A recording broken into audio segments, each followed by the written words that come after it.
Some people don't leave their families loudly. There's no screaming match, no dramatic goodbye, no final explosion. They just stop calling. Messages go unanswered. Holidays pass quietly. Years move forward without explanation. And from the outside, it looks cold, cruel, unnatural, unthinkable. Because we're taught one story about family, that family is unconditional, that blood is permanent, that loyalty is owed, not chosen. So when someone cuts off contact with their family, the first question people ask isn't what happened, it's how could you? But psychology asks a different question. What does it take for a human being to walk away from the people who raised them? Because no one does that casually.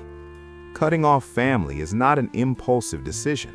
It's usually the final chapter of a very long, very quiet story.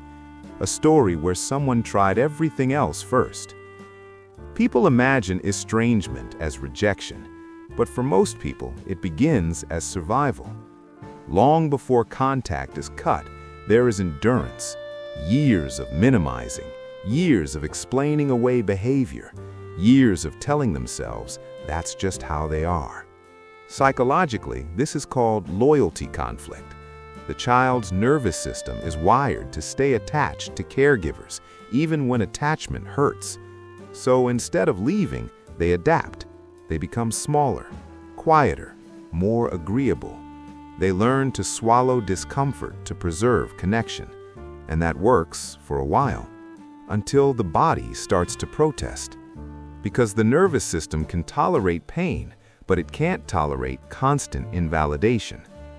One of the most common reasons people cut off family is not abuse in the dramatic sense. It's chronic emotional erasure. Being unheard, being dismissed, being mocked for vulnerability, being told your feelings are wrong, exaggerated, or inconvenient. Psychologist John Bowlby, who pioneered attachment theory, observed that humans will tolerate almost any treatment to maintain attachment until the cost becomes identity loss. And that's the turning point, when staying connected requires you to disappear. Many estranged adults didn't leave because they were angry. They left because they were exhausted from translating themselves, exhausted from justifying boundaries, exhausted from hoping each conversation would be different. Hope, when repeatedly disappointed, turns into grief, and grief, when unacknowledged, turns into distance. Another misunderstood reason people cut off family is role entrapment. Some families assign roles early: the responsible one, the difficult one, the invisible one, the emotional caretaker. These roles don't change easily. Even when the child grows up, the family keeps interacting with the role, not the person. So the adult realizes something painful.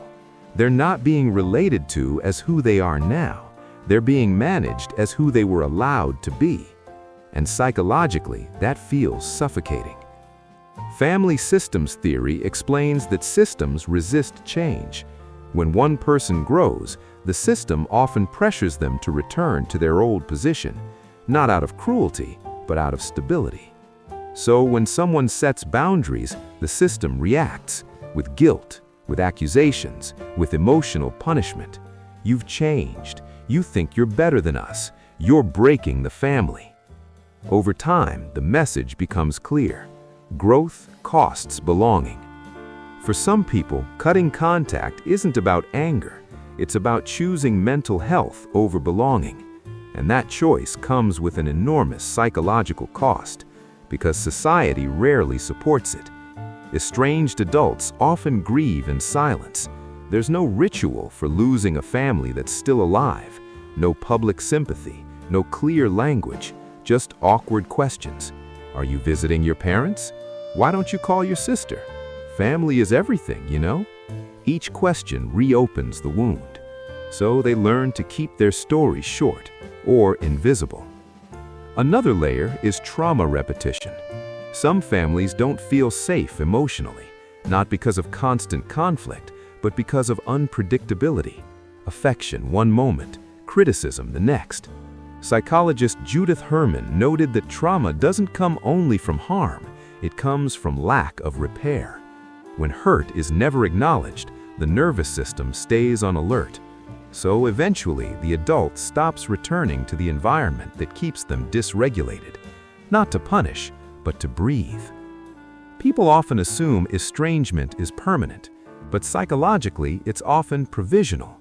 Many estranged adults don't say never again. They say not like this.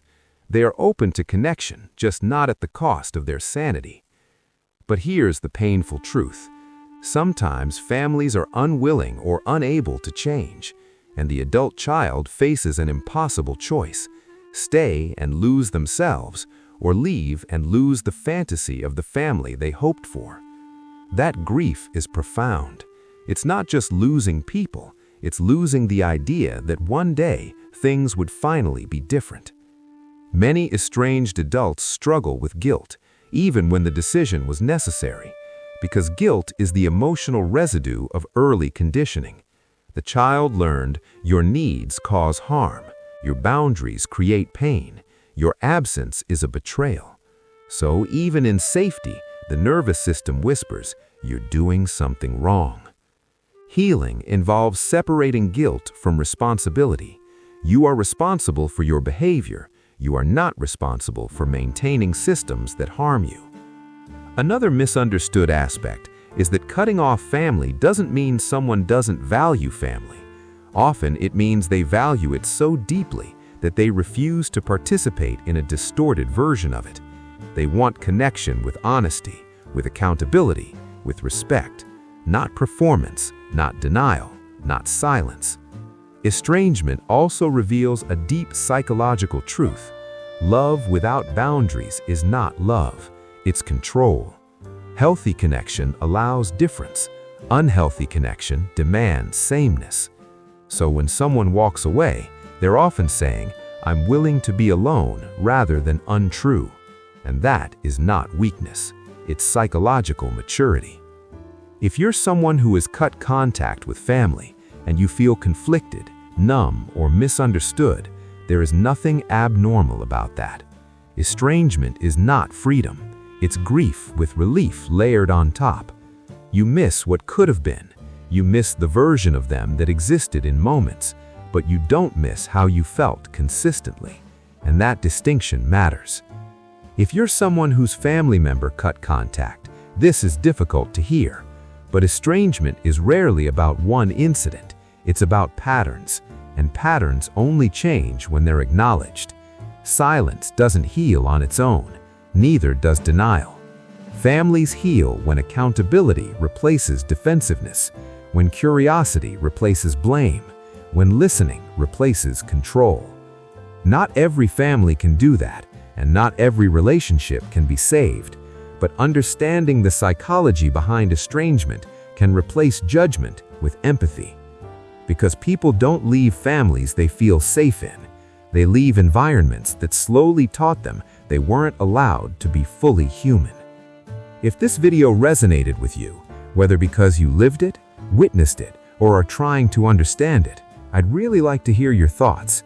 What do you think pushes someone to finally walk away from family? You can share in the comments. And if you want more long-form psychology like this, thoughtful, honest, and human, subscribing simply means we keep having these conversations. Some endings are not failures, they're boundaries. And sometimes, distance is not the absence of love, it's the beginning of self-respect.